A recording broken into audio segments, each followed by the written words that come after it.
सद्गुरु कबीर से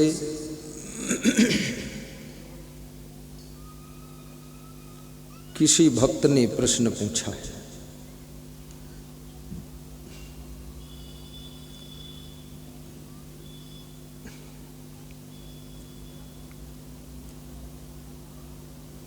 कि मनुष्य का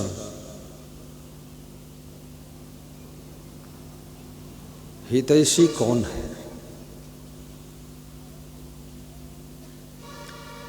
और वास्तव में मनुष्य का भाई कौन है।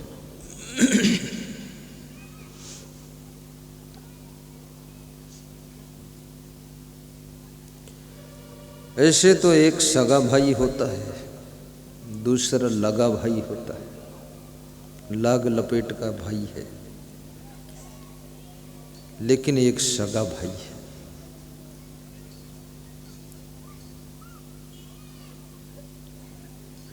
और तुम्हारा हितैषी कौन है? हितैषी का अर्थ होता है तुम्हारा कल्याण करने वाला कौन है। बड़ी विचित्र बात है। दूसरा प्रश्न पूछा गया कि इस दुनिया में बुद्धिमान कौन है।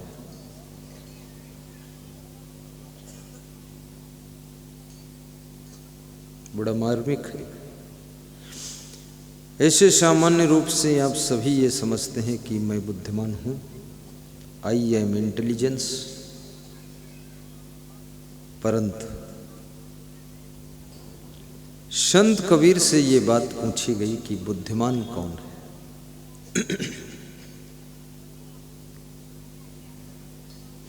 सयाना कौन है।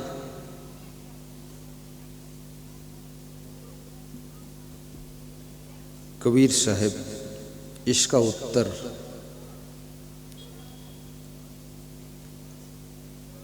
बहुत सटीक देते हैं। अभी इसका उत्तर थोड़ी देर में दूंगा।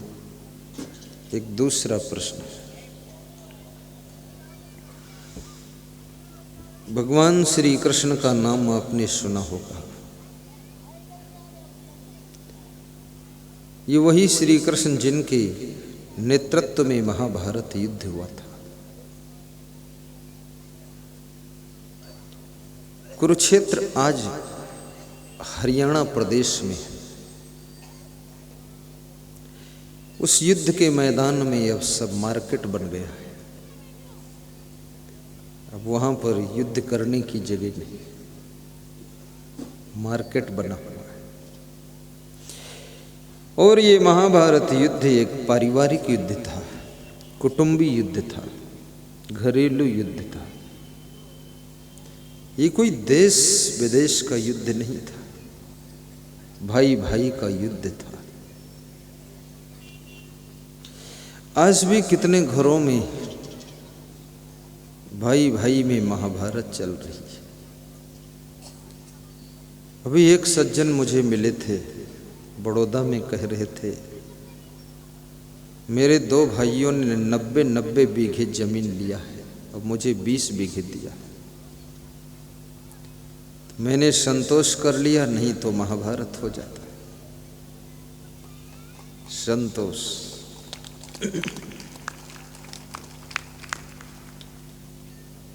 यहां भी इस तरह के बहुत लोग घायल बैठे हुए हैं, जिनके साथ में भाई ने बेईमानी किया है, जिनके साथ में जेठानी ने बेईमानी किया है। ऐसे लोग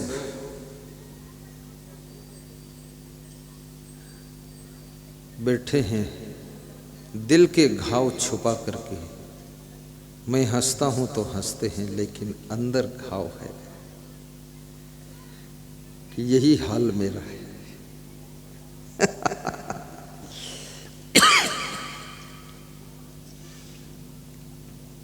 ऐसे बेईमानी तो किसी के साथ नहीं करना चाहिए। बेईमानी करना पाप है। और मैं ये भी निवेदन करूंगा, भाई के साथ तो कभी भी नहीं करना चाहिए।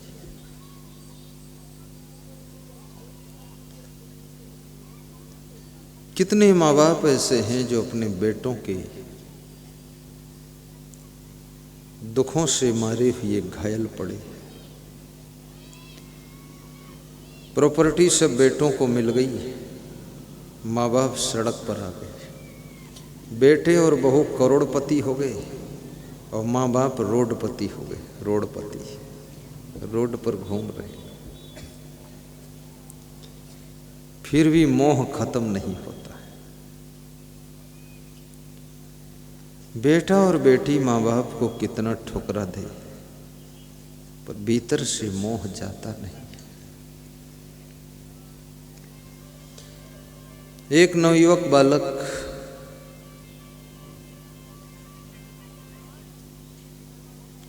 जवानी में प्रवेश करते ही किसी वेश्या में आकर्षित हो गया।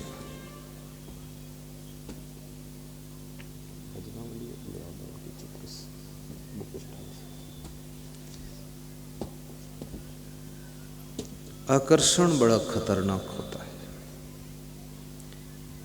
और जवानी का आरंभ होते ही तुमको नशा भी आकर्षित करता है, पद प्रतिष्ठा मान सम्मान भी आकर्षित करता है और तुमको संसार के विषय भोग भी आकर्षित करते हैं। पूरी जिंदगी आकर्षण चलता रहता है। जुआ और शराब भी आकर्षित करती है और ताश भी आकर्षित करता है, व्यभिचार भी आकर्षित करता है, चोरी आकर्षित करती है। और ये मन ऐसा चंचल है, इसका कोई भरोसा नहीं है, कब ये डामाडोल हो जाए। तो एक नवयुवक बालक वेश्या में आकर्षित हो गया। बड़ी मार्मिक कथा है, आप सुनोगे तो गदगद हो जाओगे। एक तुमसे अनोखी कहूँ दास्तां, जिसको सुनकर कलेजा दहल जाएगा, जिसको सुनकर कलेजा दहल जाएगा। एक तुमसे अनोखी कहूँ दास्तां, जिसको सुनकर कलेजा दहल जाएगा, जिसको सुनकर कलेजा दहल जाएगा, जिसको सुनकर कलेजा दहल जाएगा। कितनी बड़ी दास्तान है, जिसको सुनकर कलेजा दहल जाएगा।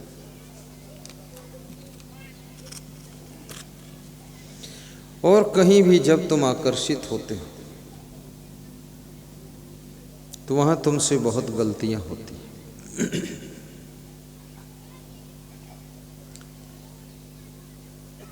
और दो प्रकार का आकर्षण होता है। एक तो अगर भक्ति में आकर्षित हो गए तो जो गलतियां हो रही हैं वे भी सुधर जाने की संभावना। सत्संग में आकर्षित हो गए तो जो गलती कर रहे हो वो भी बंद हो सकती है। और यदि कुसंग में आकर्षित हो गए तो याद रखना, जो गलती करने के लिए कभी सोचा नहीं था तुमने, वो भी गलती शुरू हो सकती है। तो एक वेश्या में वो आकर्षित हुआ बच्चा, और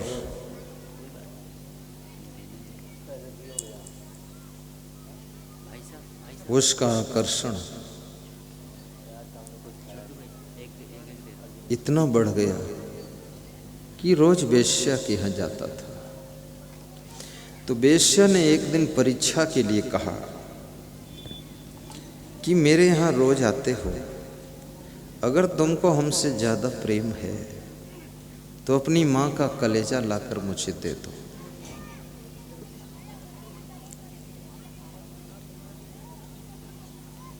माँ का कलेजा मांगा है, बहुत बड़ी बात है।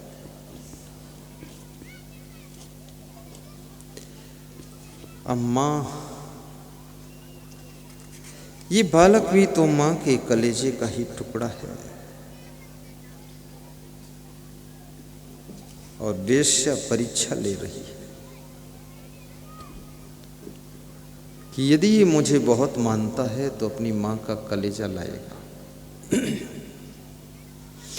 ये मोह की लीला बड़ी विचित्र है। वो नवयुवक विधवा का बेटा था, उसकी मां का पति मर चुका था। जो नारियां सुहागवती हैं, जिनके मस्तक पर बंधन लगता है, वास्तव में वे भाग्यशाली है। पति की मृत्यु के बाद विधवा की जिंदगी जीना पड़ता है। इसलिए जब पति मरता है तो वो नारी धीरे धीरे बहुत कमजोर हो जाती है, क्योंकि उसका सहारा टूट गया। कई बार पत्नी की मृत्यु होने के बाद पति का शरीर भी कमजोर हो जाता है, दुख रहता है, हंसी खुशी खत्म। गुरु की मृत्यु के बाद कई बार शिष्य लोग भी कमजोर हो जाते हैं। श्रद्धा, तो देखिए कैसे वो विधवा स्त्री अपने बच्चे को पालती है। छोटी सी कथा है, और उस विधवा मां का मोह उस बच्चे के प्रति कितना है।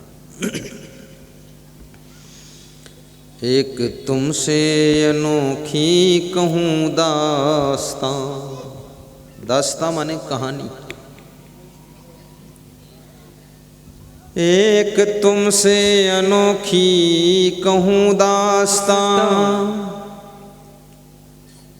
जिसको सुनकर कलेजा दहल जाएगा।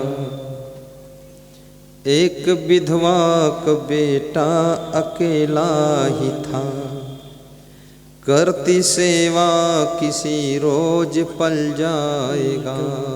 करती सेवा किसी रोज पल जाएगा। माँ बाप सामने देखो, सामने गुरु जी की ओर, मेरी ओर देखो। माँ बाप बेटे का पालन पोषण इसलिए करते हैं, किसी रोज बेटा बड़ा होगा, सक्षम होगा, हमारा भार हल्का कर देगा। सासू बींदड़ी का इंतजार इसलिए करती है, बींदड़ी आएगी, उस दिन से मुझे सुख की नींदड़ी आ जाएगी। और इस कलयुग की बींदड़ी आते ही सास ससुर की उड़ गई नींदड़ी। बहुत खतरनाक है बींदड़ी। ज्यादातर बींदड़ी तो अपना फैशन ही बनाती रहती है। नाखून में रंग, हाथ में रंग, ओंठ में रंग, बालों में रंग, गालों में रंग,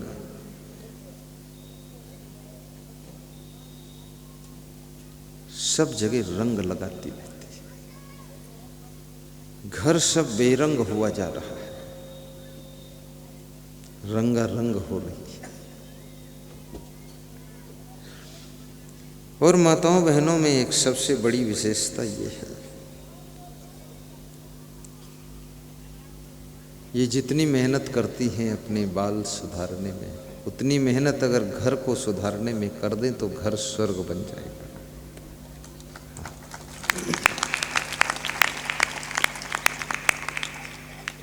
फिर ये बेटियां, ये लड़कियां ये जितना परिश्रम करती हैं बालों को सेटिंग करने में, उतना परिश्रम अगर ये पढ़ाई में कर दें तो ये कलेक्टर बन सकती, एसपी बन सकती, टीचर बन सकती, डॉक्टर बन सकती। तुम एक साथ में 50 लड़की खड़ा कर दो और 50 लड़की की खोपड़ी देख लो, 50 लड़कियों की खोपड़ी के बालों की डिजाइन 50 प्रकार की मिलेगी। क्या दिमाग है! आखिर इनके पास में दिमाग नहीं तो इतनी डिजाइन कहां से आई है? और ये इस दिमाग को अगर पढ़ने में लगा दे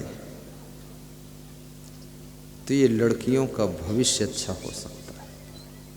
मैं इसलिए कह रहा हूं क्योंकि यहाँ पर बेटियां बहुत आई हैं और मैं सोचता हूँ मेरे शब्द का प्रभाव पड़ जाए तो अगली बार जब मैं आऊँ तो ये डॉक्टर बनकर आएँ, टीचर बनकर आएँ, एनएम बनकर आएँ, कलेक्टर बनकर आएँ और ये बेटियाँ एडवोकेट बनकर आएँ।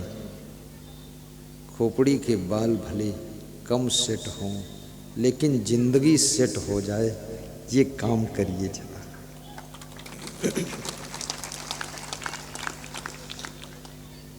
आजकल के फैशन में एक जीन्स की पैंट चली है, बड़ी खतरनाक पैंट।